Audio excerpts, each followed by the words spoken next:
नमस्कार दोस्तों, इसका स्वाद कहानी में नायकों से आप मिल ही चुके हो। अब एक कमी है नायिका की। दोस्ती शुरू हो चुकी है, अब बात आती है प्रेम की। तो चलते हैं कहानी के नए भाग में। चाय ले लो, चाय, गर्मा गर्म चाय। रास्ते में स्टेशन पर गाड़ी रुकी तो चाय वाले की आवाज से रवि की आंख खुली। चंदू तो जैसे रवि की आंख खुलने की ही प्रतीक्षा में था। रवि को जागा देखा तो तुरंत बोल उठा, क्या रवि, तुम तो सो गए?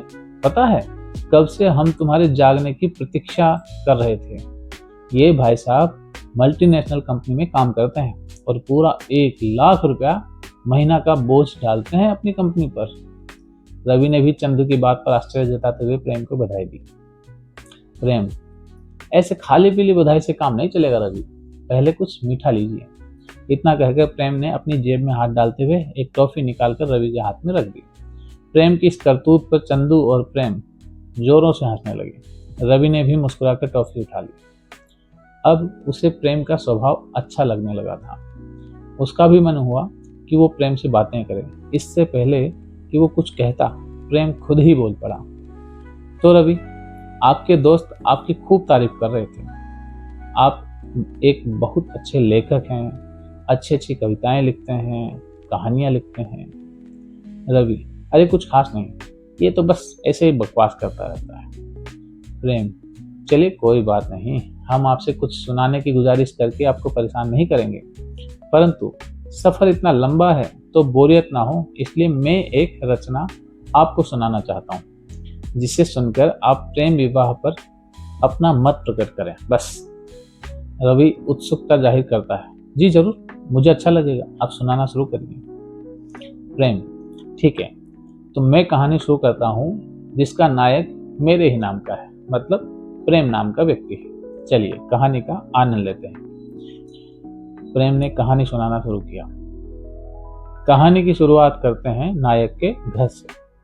दिल्ली के गुड़गांव में ही एक 2 कमरों का फ्लैट था, जिसमें सामान इधर उधर बिखरा पड़ा था। एक कमरे में कपड़ों का जमघट और कुछ एक्सरसाइज के सामान पड़े थे, तो दूसरे कमरे में बेड पर औंधे मुंह एक व्यक्ति पड़ा था। ये और कोई नहीं, प्रेम था।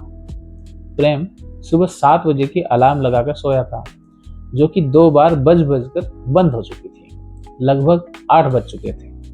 अचानक से प्रेम के फोन पर घंटी बजी।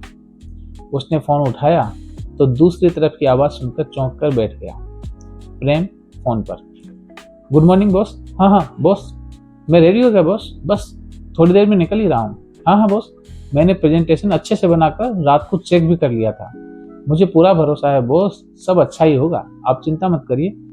इतना कहकर प्रेम ने फोन काट दिया और घड़ी देखी तो 8:15 बजा रही थी। आय हाय, आज तो लेट हो गया यार, आज तो क्लाइंट के साथ मीटिंग है, बॉस बहुत नाराज होने वाला है। इस प्रकार से खुद से ही बड़बड़ाते हुए प्रेम अपने दैनिक कार्य निपटाने में लग गया। आज तो प्रेम को घड़ी की टिक टिक भी खुद की धड़कन से तेज सुनाई दे रही थी। उसने जल्दी से नहाना खत्म करके कपड़े पहने और एक हाथ में कोट डालते हुए दूसरे हाथ से फ्रिज खोलकर उसमें से ब्रेड निकाली और उस पर जैम लगाकर घर से बाहर दौड़ पड़ा। घर को लॉक करके वो तेजी से सीढ़ियां उतरने लगा। इस बीच वो ब्रेड भी चबा रहा था और बार बार अपनी घड़ी भी देख रहा था। वो टैक्सी पकड़ने के लिए सड़क तक पहुंचा, तब तक घड़ी पूरे 9 बजा चुकी थी। प्रेम की चिंता और भी ज्यादा बढ़ती जा रही थी, क्योंकि उसे 9:30 बजे मीटिंग शुरू करनी थी। ये साली घड़ी आज कुछ ज्यादा ही फास्ट चल रही है, प्रेम बड़बड़ाया। उसने दौड़ते हुए रोड क्रॉस की और टैक्सी को हाथ दिया, परंतु टैक्सी नहीं रुकी। प्रेम फिर बड़बड़ाया। वो कहते हैं ना कि जब लेट होते हैं तो होते ही जाते हैं। रोज तो सब टैक्सी वाले आवाज लगा लगा कर बुलाते थे और आज तो कोई रोक ही नहीं रहा। इसी बीच एक टैक्सी ने आकर हॉर्न बजाया। प्रेम झलाया, क्या है, क्यों हॉर्न मार रहा है? टैक्सी वाला, कहीं चलना है क्या साहब? प्रेम ने अफसोस व्यक्त किया, उफ, हाँ भाई, जल्दी जल्दी चल, रॉकेट की रफ्तार से चल। टैक्सी वाला, साहब मैं टैक्सी चलाता हूँ, रॉकेट का लाइसेंस नहीं है मेरे पास। टैक्सी वाले के सड़े जोक पर प्रेम ने झूठा सा मुस्कुरा दिया और उसका ऑफिस का पता बताकर चलने को कहा। सेक्टर 49 ले लो। प्रेम के घर से कंपनी का रास्ता यूं तो लगभग 30 मिनट का ही था, परंतु ट्रैफिक जाम होने की स्थिति में कभी कभार घंटों भी लग जाते थे। प्रेम भगवान का धन्यवाद कर रहा था कि आज ट्रैफिक नहीं था।